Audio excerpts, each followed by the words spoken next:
Yo, what is up, guys? Hope you guys are all doing well on this Friday, and today we will be discussing week 9 of the college football season briefly, which was last Saturday, and then discussing some of the upcoming games tomorrow, which is week 10.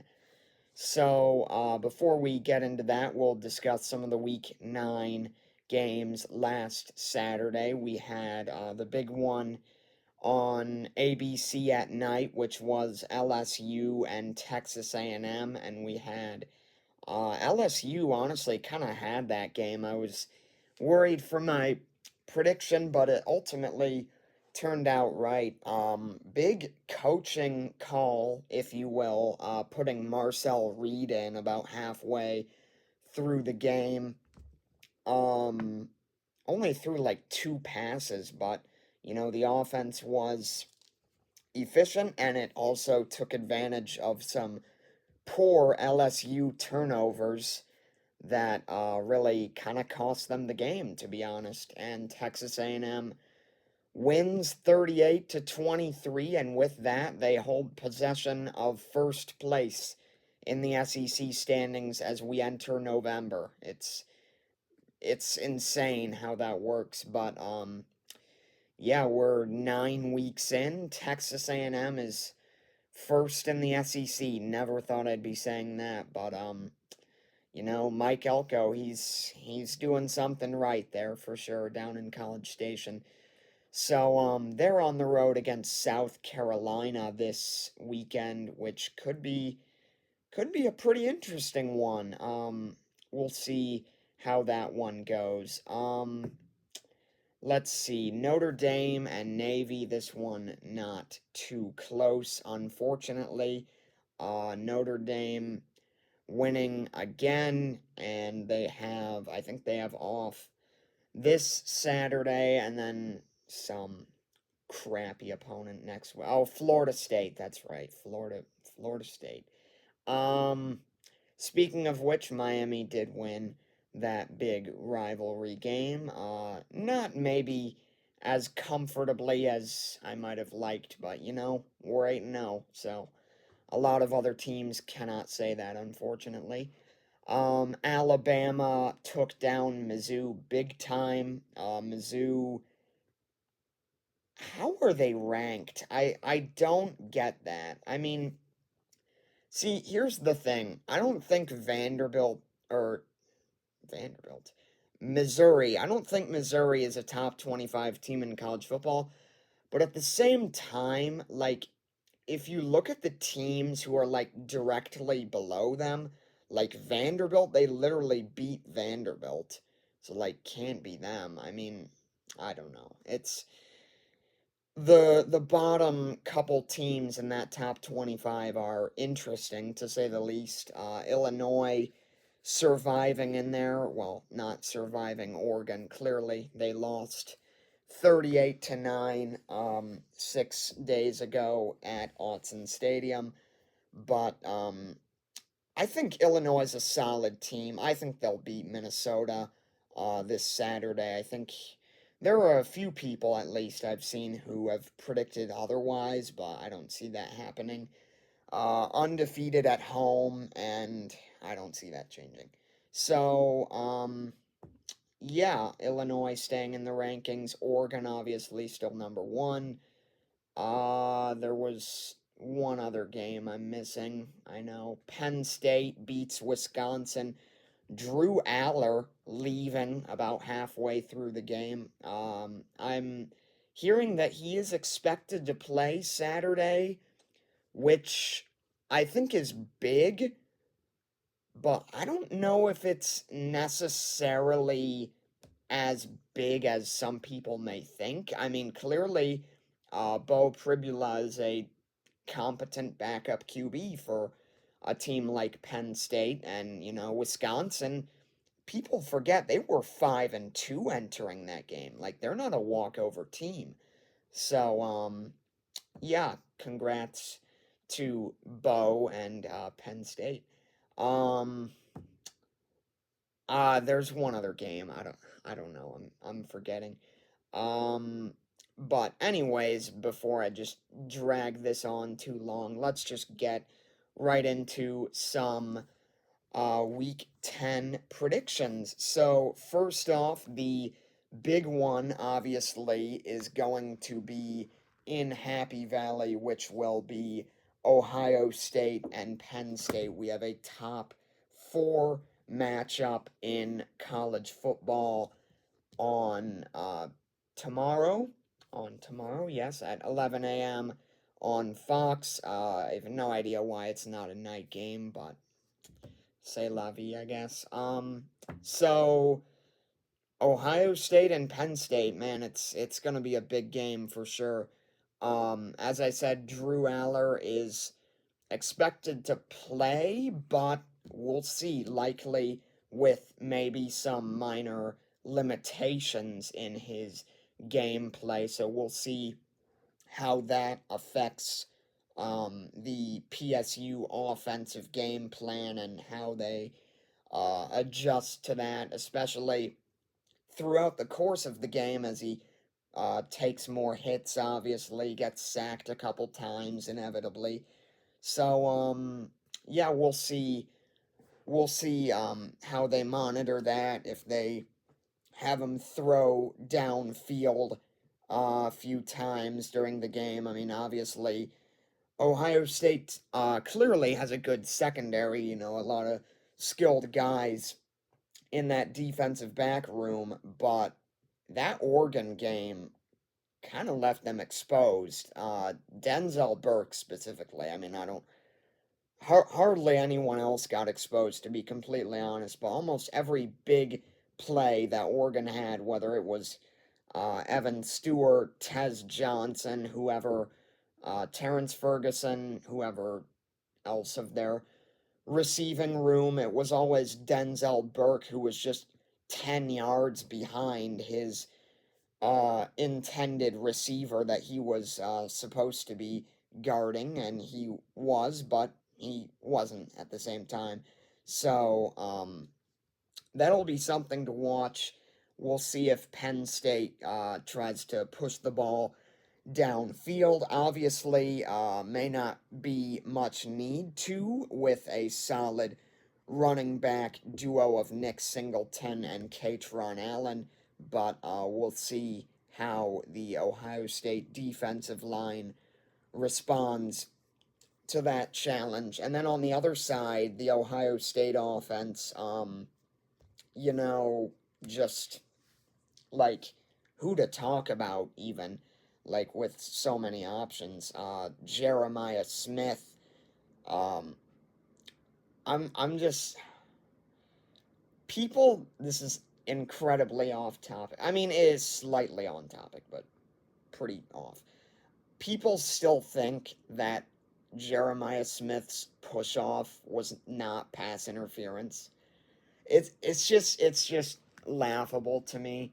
Um, I I don't know exactly what to tell them or what to do with them, but it is what it is again. So we'll see how Penn State too wants to defend against the myriad of options that Ohio State has offensively. In terms of who I've got winning this game, obviously a close game. I think it's going to be relatively low scoring, maybe. I think maybe both teams in the 20s, if that I think that's pretty accurate. I'll take the Buckeyes in this one. I think I took them against Oregon and that was wrong, but I'm going to double down on them here tonight against Penn State tomorrow. Obviously big game for the Bucks, as if they lose, they are practically out of Big Ten contention, and it becomes essentially a three-team race there with Oregon, Penn State, and Indiana, which, like, how are they going to decide that? I don't know. I mean, there's obviously a whole tie-break system, but, you know, we'll see how it works out. We'll see how it works out. Maybe it's not a problem. Um, so give me the Bucks for that one. Again, close game, and I think Will Howard gets revenge for Penn State not offering him, even though Ohio State didn't either. But, anyways, if you guys haven't seen that clip of Will Howard calling out Penn State for not offering him when Ohio State didn't either, but the transfer portal works magical wonders, doesn't it? So that's what I have to say about that. SMU Pitt, speaking of three-team tie breaks, I guess, there is a situation where one could ensue in the ACC if Pitt loses to both SMU and Clemson.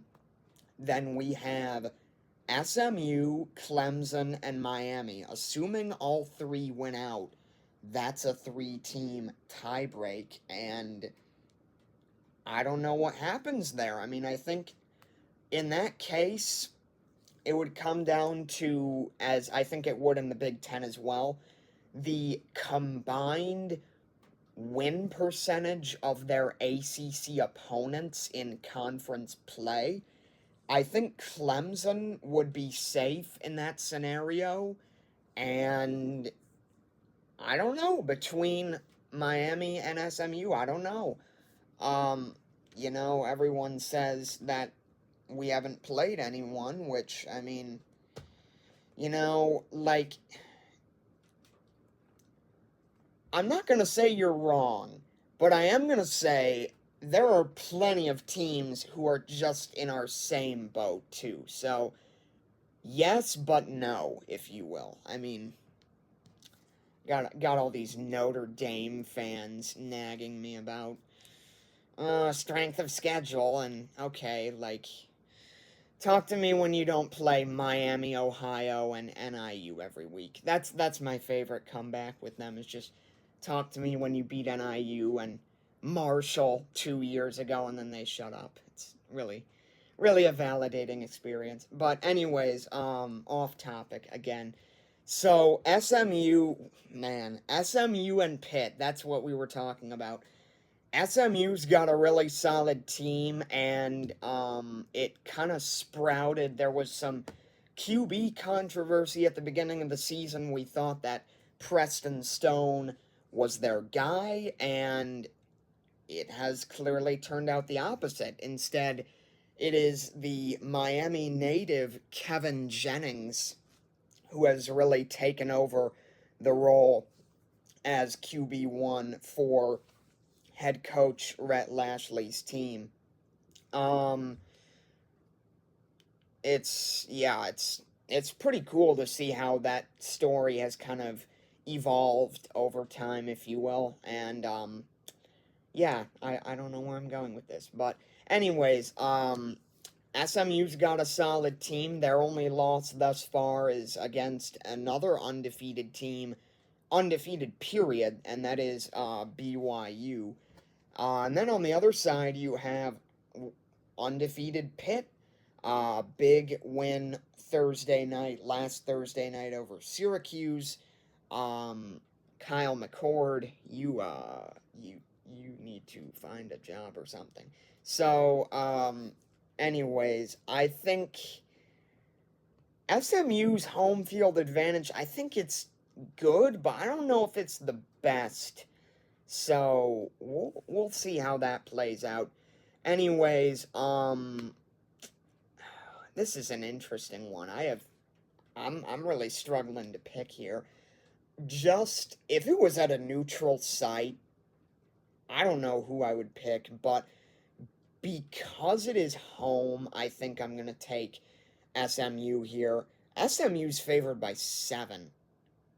I don't see it being a 7-point game. Maybe a late touchdown, sure, but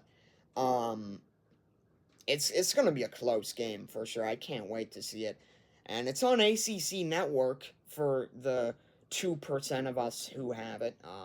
Obviously, my household as Miami fans, we have it, so that will come in handy. But for those of you who don't have fun watching, I don't know, uh, Kentucky and Tennessee.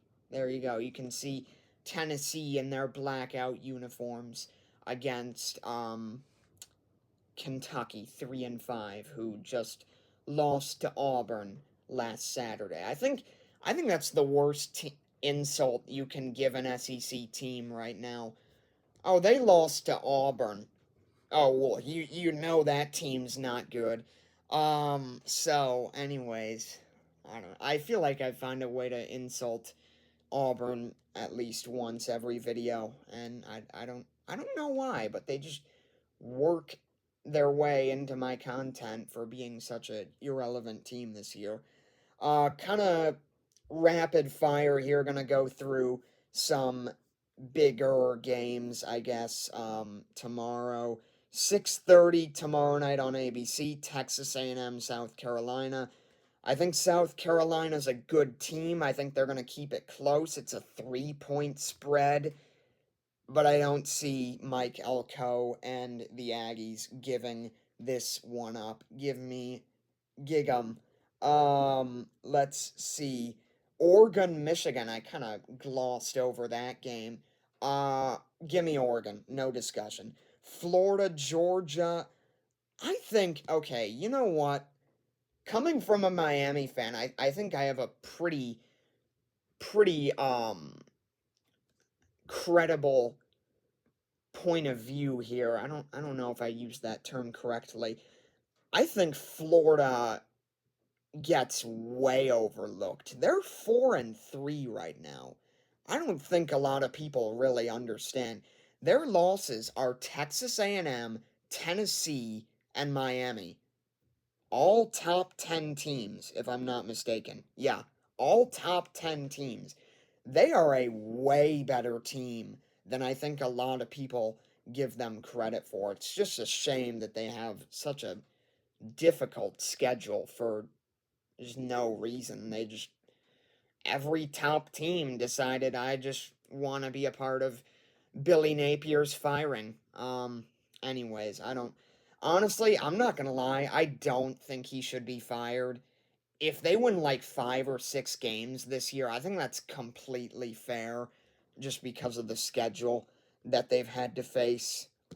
So I don't think he should be fired. As a Miami fan too, maybe that's honestly better for us and worse for them, but I don't know. DJ Lagway, you can still come to Miami anytime. Ole Miss, Arkansas, one more. You know what?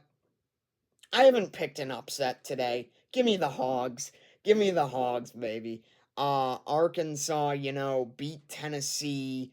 Uh, didn't do so well against LSU, but they've shown signs that they can be a competitive team legitimately in the SEC. They've shown signs that they have not, and it's like which Arkansas team comes out onto the field, and we will see. But give me Arkansas. I think Ole Miss. I I don't know. Ole Miss. It's kind of a different team every day, but even if you look at their schedule, they haven't really beaten anyone amazing. Their best win right now is South Carolina, who's like, they're decent, but if that's your best win as a, like, top SEC team, are you really a top SEC team? I don't know. Speaking of Florida rumors, Lane Kiffin, is he really going to Gainesville? I don't know. Um, it wouldn't make sense, but Lane Kiffin doesn't make sense either. So, you never know. I think that's a move that he would just pull out of nowhere and just say, I'm packing up my bags and I'm going to the land of 5-7. So, it is what it is. This video should just be called me roasting SEC teams for no apparent reason. I don't know. I have too much hatred for the SEC. Um, it's just because Missouri is ranked. Really rubbed me the wrong way. Probably a good ending point for this video. It's gotten out of hand. But that is it for today. Let me know if I missed any games. Obviously, if there are any upsets, I will react to them in my week 10 reaction video. For this one, I just decided to put them all into one. So, we'll see you guys sometime next week to look at these games, but until then, I'll see you next time.